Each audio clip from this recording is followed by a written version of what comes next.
The following is a Comfortably Zoned Radio Network production.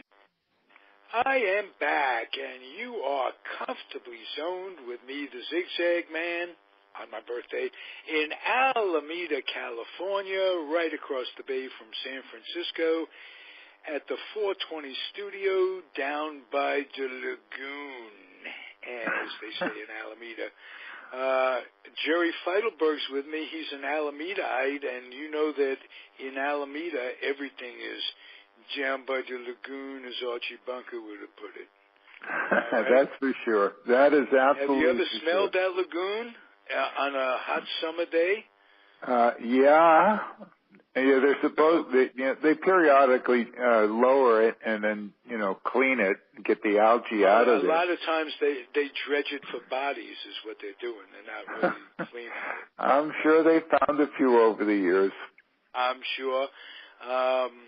That's the good news and the bad news for some. I have a special guest too besides Jerry.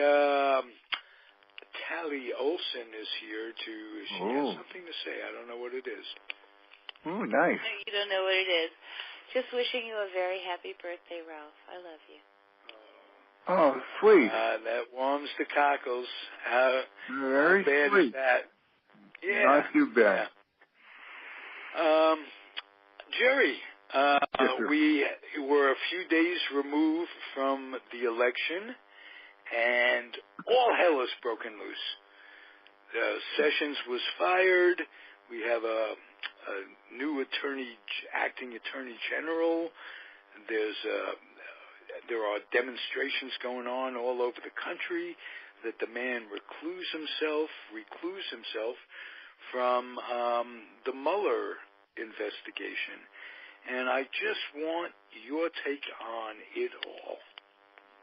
Yeah, well, it's my understanding that, first of all, let's talk about Jeff Sessions. Sessions did not resign. He was fired. He was told to hand in his resignation. We knew that this was coming. When I say we, the public knew that this was coming. They made no secret of it that he was going to be dumped after the election.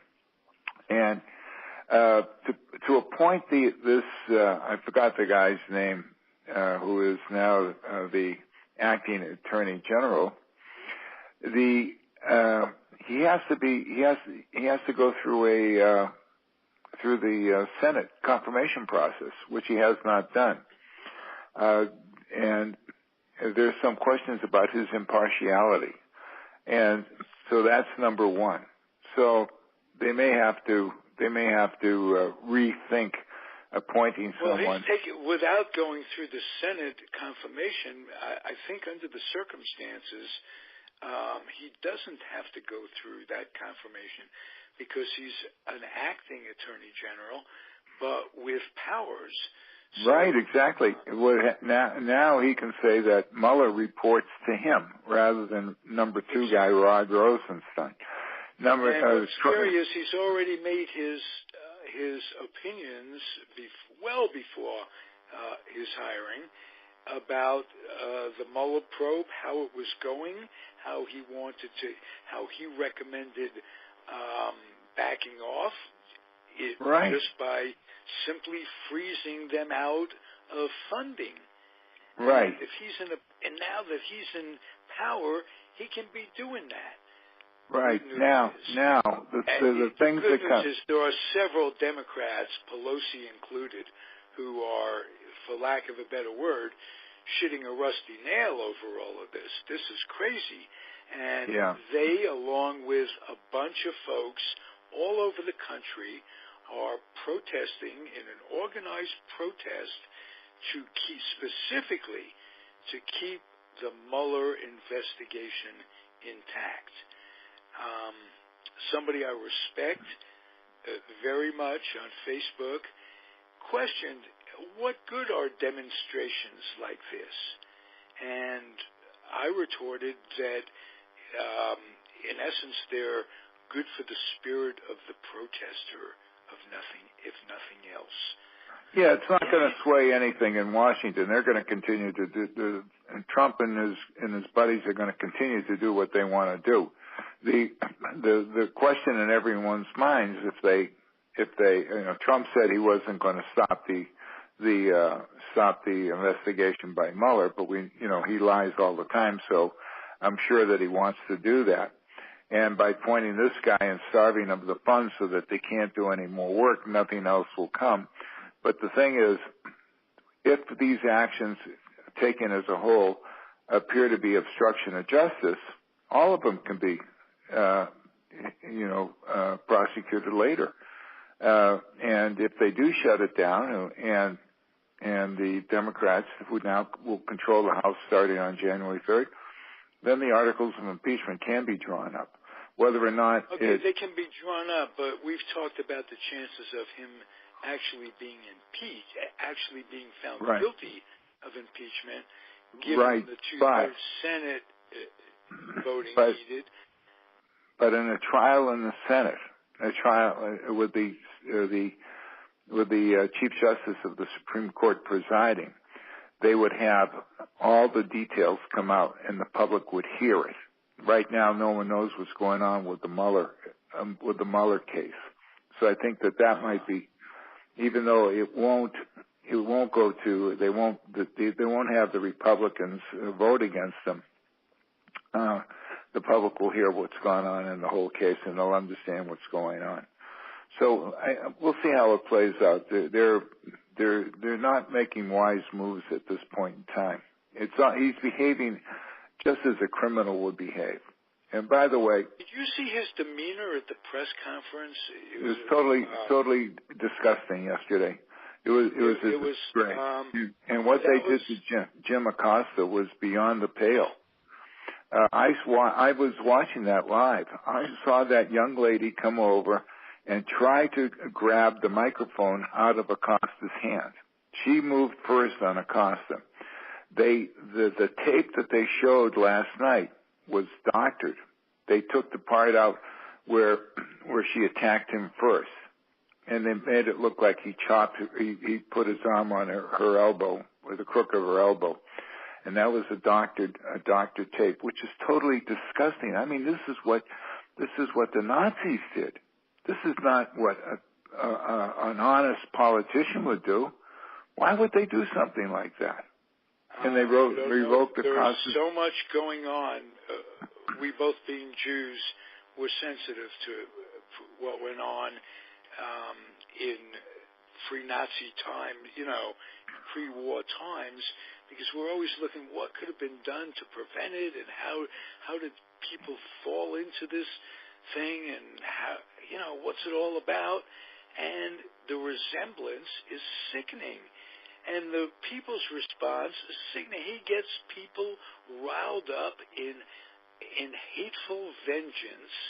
Absolutely. Every rally he has.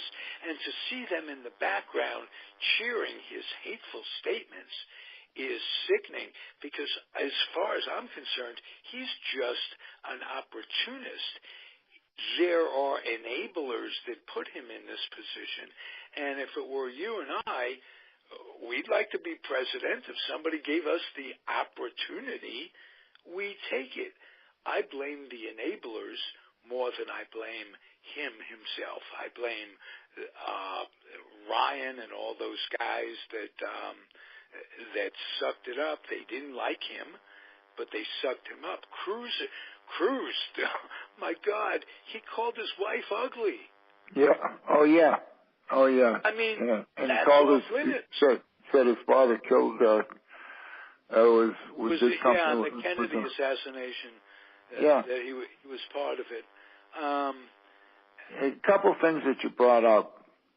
I'm reading John Meacham's book. I don't mean to bring up Cruz's wife, if that's okay. I'm reading John Meacham's book, The Soul of America. Visualization isn't mine. Go ahead. I'm reading John Meacham's book, The Soul of America, The Battle for Our Better Angels. And right now he's writing about Joe McCarthy. And Joe McCarthy and Donald Trump had something in common.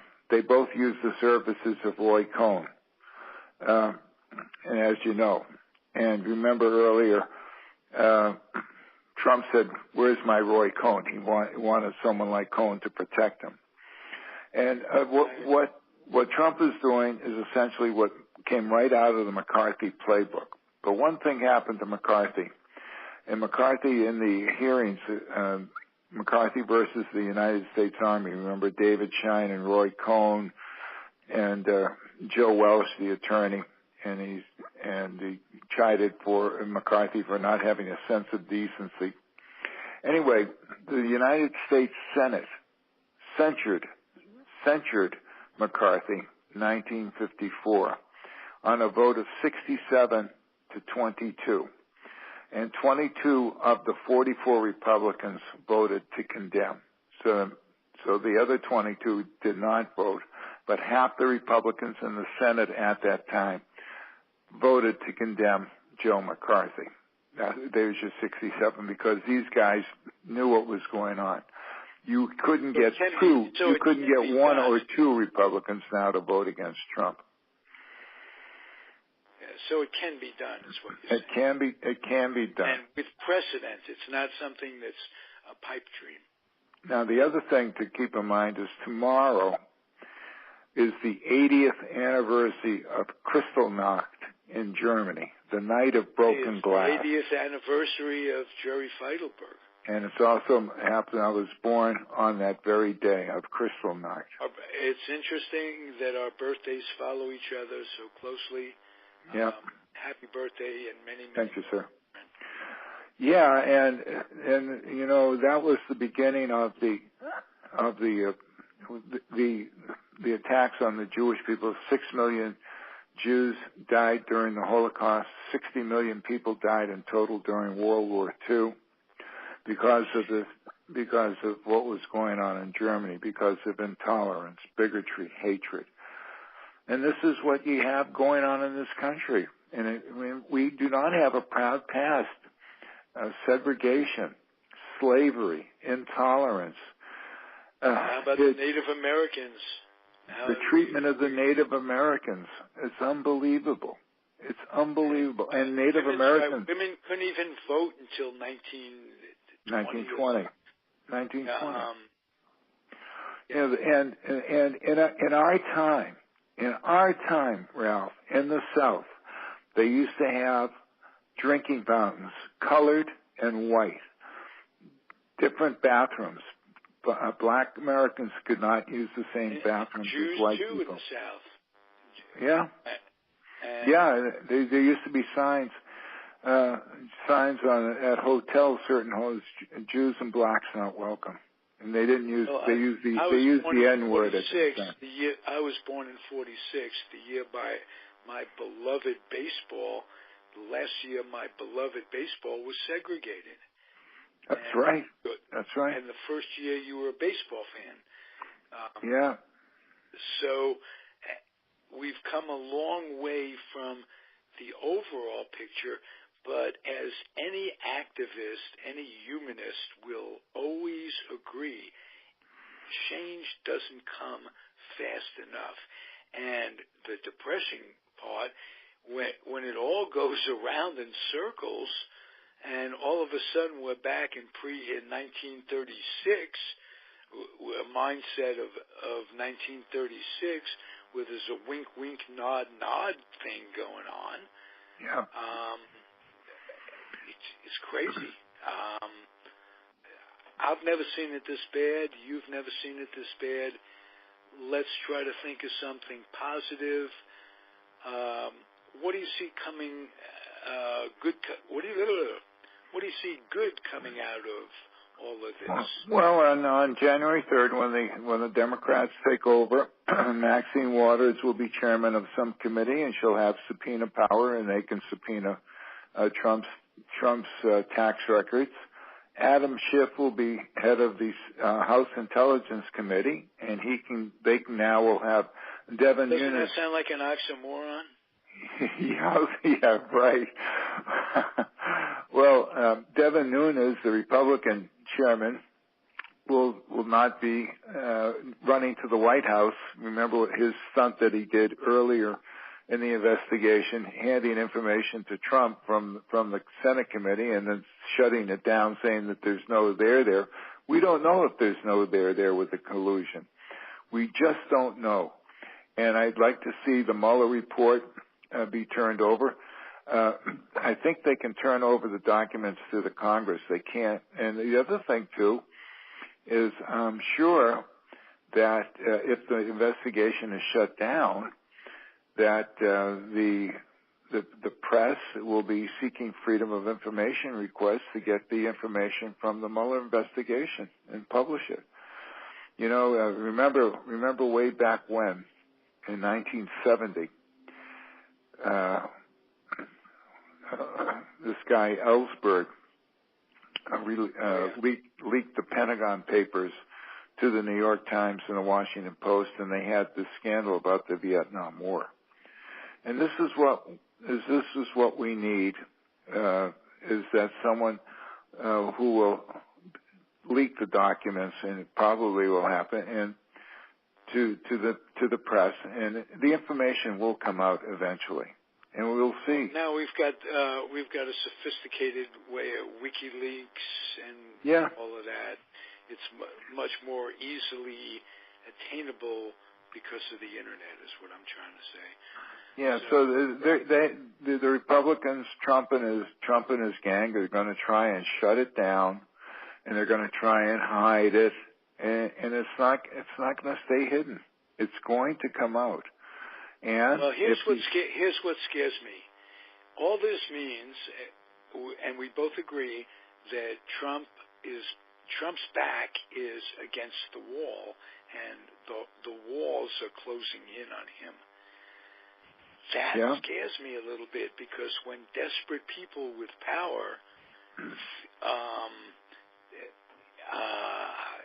are at the end, he's still got his finger on the button. I wonder if there's anybody in the White House with shackles ready just in case he goes for it.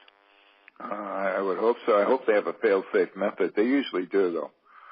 Right. So I hope these generals are just watching him every day of the year. They don't let him communicate with countries in a serious manner. I guess they have people doing the actual negotiating with China about these tariffs and stuff that know what the hell they're doing. This is a guy who's supposed to have business acclaim, but he's had 5 bankruptcies, and he has, as the New York Times alleges, not even alleges, they have the records of all the fraud in terms of passing the estate over from his father, all the taxes he's cheated the United States, the people of the United States out of. When you cheat on your taxes to that extent, who are you hurting? Other people. And if you don't believe in socialism, like he doesn't, or not socialism, socialistic mindset of got to take care of everybody, he's the last person that cares about that. But there's so many millions of dollars that they could get him for, and he still has pardon. Yes, he does. Yeah, they're talking about indicting Donald Jr. That'd be good. That'd be good, but he could pardon them the next day. Oh, of course he could, but we'll see. We have to see what happens as it plays out. Something happened with the Russians on that day at that meeting in 2016. Their favorite line is "There's no collusion."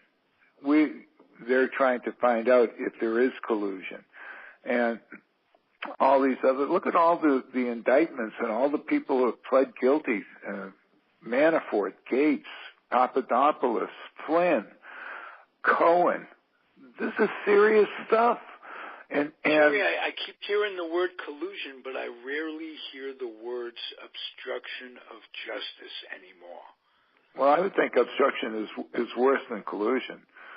And absolutely, and I think the day he fired Comey, it was checkmate, case closed. You're out of here. We just have to walk through the paces. Yeah.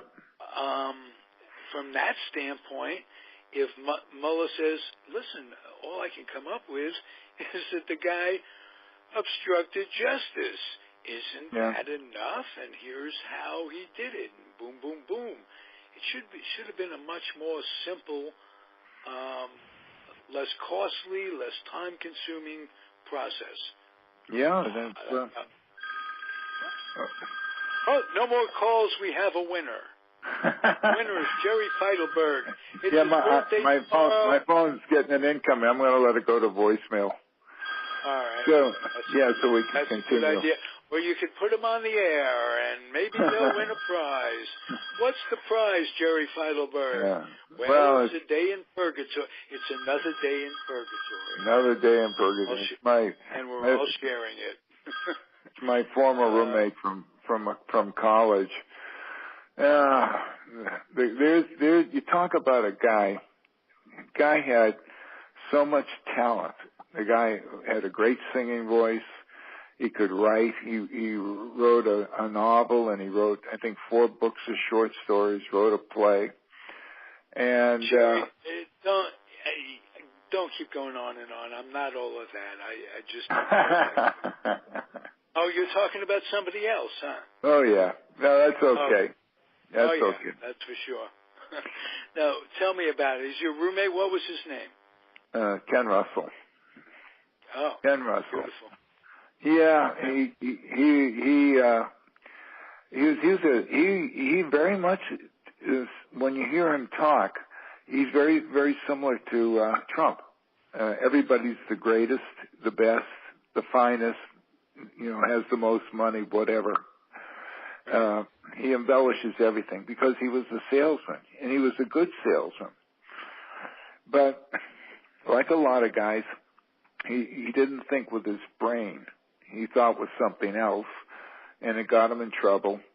And he had three daughters, and he moved up to Maine to live with his girlfriend, and he lived up there for 14 years until about 6 years ago, their house burned down up in Maine.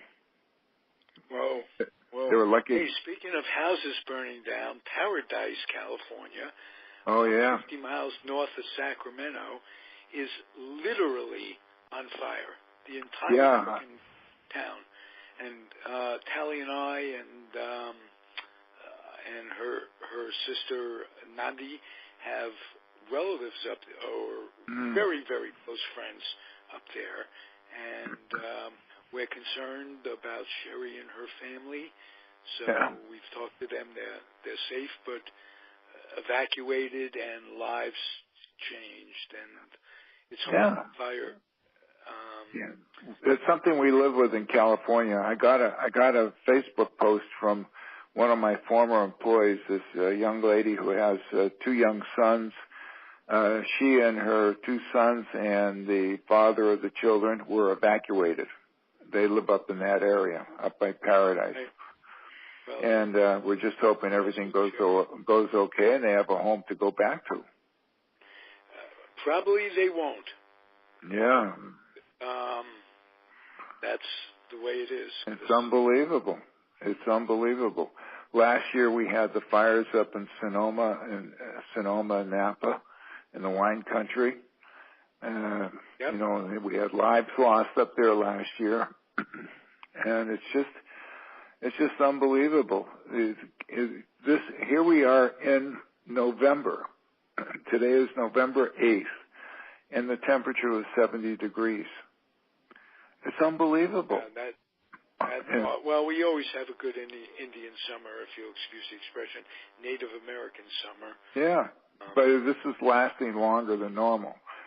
And I remember when I was talking to someone today about going to when I was a kid, and then I played in the game when I was in high school. Boston Latin School played Boston English, and on Thanksgiving Day, and we played at Harvard Stadium, and I would go there with my brother to watch the games. And Harvard Stadium was really interesting, and they switched sides every other year. So on one year you'd be on the sunny side, and the other year you'd be on the shady side. If you were on the sunny side, it was okay.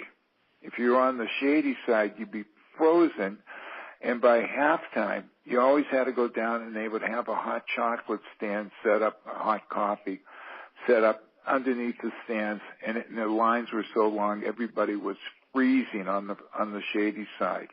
Of course, when I played in the game, we played the whole game in sunshine, and when you're playing sports, you don't feel the cold, no matter how cold it is. Although I remember one game. Absolutely, except in Massachusetts. You can't help feel the cold in Massachusetts. Oh, man. And ironically, we do share that because Thanksgiving in Massachusetts is when, for me, is when Holyoke, where my cousins, my aunt and uncle and cousins are from. Hello, Jimmy. And they played each other. Holyoke played Worcester. Okay, sure. And on Thanksgiving Day. High school football is traditional in New England. In Boston, it would be South Boston versus East Boston, Boston Latin School versus Boston English, Newton, Brookline High versus Newton, and the game. The Latin School English, Boston English game now is now, I think this will be the 132nd edition. It goes way back. It's probably those two schools probably played one of the first high school games ever in football. Because when I was there, we played in the 69th annual game, and that was in 1955. So how many years ago is that? That's 63 years ago. So if you add the two together, you get 132. I think it was in Boston where the first ball was deflated by a man named Brady back in 1856. Really? Wow. I read that somewhere. Wow, good knowledge. Yeah, they got Ken Burns' series on baseball on the MLB channel this week. Oh, I'll look for that. Yeah, I think they're 3 or 4 days now. Yeah, they have to keep. The neat thing about that is they have to keep adding to it because they stop it at let's say 2004. Well, you got 14 or 15 more years. They can do films and keep on going. So that's kind of interesting. Absolutely, and Ken Burns' grandson will be doing it. Yeah. But baseball will not be recognizable. It's on its way to not being recognizable as we speak. I don't recall ever hearing the word launch angle when I was a kid. No, that's very true. Yeah, and I didn't know what war was. I thought war was when two countries fought each other. Now war means wins above replacement. So yeah. Now it clears up the confusion. Yeah. Hey, my friend, this was a good show. I really enjoyed it. It was my birthday show, and your birthday show. Yeah. Thanks for being a part of the Comfortably Zoned radio network, such as it is. We didn't talk much baseball today. Generally, we do, but I like to talk life as well, and I get a lot of wisdom from you, my friend. Thank you. Yeah, we'll see. There'll be things to talk about next week. You're going to have the Rookie of the Year, the Cy Young. You're going to have the MVPs, Manager of the Year. All those things are coming up, and then you're going to start seeing some player movement because the players that got qualifying offers, they have until today or tomorrow to accept or reject it, and then they go in the free agent market. Who are the Giants going to get in free agency? Are they going to trade Madison Bumgarner? What are the Yankees going to do? What are the Red Sox going to do? All those things. So it should be interesting. By the way, my best to Isla. She's been under the weather. Your Isla. Yeah. Hopefully she'll be better, I think. All right, the dogs see a squirrel outside. They're going crazy. I got to let them out. All right. Well, you give them my best as well. Okay. Take care. Oh, okay. I think what they're saying is that Timmy's in the well. No, it's the pool guy. He's out there. Oh, okay. It is the pool guy. Yeah. All right. Be well, and no pun intended. And thank you for listening, everybody. Comfortably Zoned Radio Network. Hanging with the Zig Zag Man. Sometimes is fun. Adios. Bye-bye. The proceeding was a Comfortably Zoned Radio Network production. Thank you for listening.